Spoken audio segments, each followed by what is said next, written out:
আসসালামু আলাইকুম, সবাইকে হাসান মিডিয়া চ্যানেলে স্বাগতম। সকালবেলা আমরা চলে আসলাম আকমাল আলী যে সিডিএ বালুর মাঠ রয়েছে, সেই সিডিএ বালুর মাঠ এরিয়া দেখতে পাচ্ছেন। সকাল সকাল সূর্য ওঠার টাইম, কুয়াশায় আচ্ছন্ন। তাছাড়া এখানে অনেকে বিভিন্ন খেলাধুলার মাধ্যমে তারা ঘুরতে আসে দেখতে পাচ্ছেন। ওনারা হয়তো ক্রিকেট। আপনারা কেন আসছেন ভাই?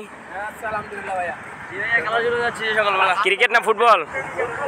দেখতে পাচ্ছেন ফুটবল খেলার জন্য তারা সকাল সকাল চলে এসেছে এই মাঠে যাওয়ার জন্য।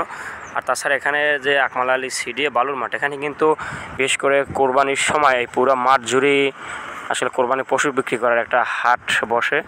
তবে সেটা এখন নয়, কোরবানি ছাড়া এখানে বসে না। আর তাছাড়া জায়গাটা ক্রিকেট কিংবা ফুটবল খেলার জন্য খুবই সুন্দর একটা পরিবেশ এই আকমাল আলী সাগরপাড় এরিয়াটা, কারণ এখানে অনেকেই খেলাধুলা করতে আসে এই সাগরপাড় এরিয়াটায়। তাছাড়াও আমরা যদি বলি এই রাস্তার অপর পাশে যে মেইন সাগরপাড় এরিয়া রয়েছে, সেখানে কিন্তু হাজার হাজার ছেলেরা আসলে তারা সকাল সকাল এসে মাঠ ধরে ফুটবল কিংবা ক্রিকেট খেলায় মানে সবসময় পরিবেশটা ভিন্ন রকম করে রাখে। আমরা তার কিছু সময় উপভোগ করলাম।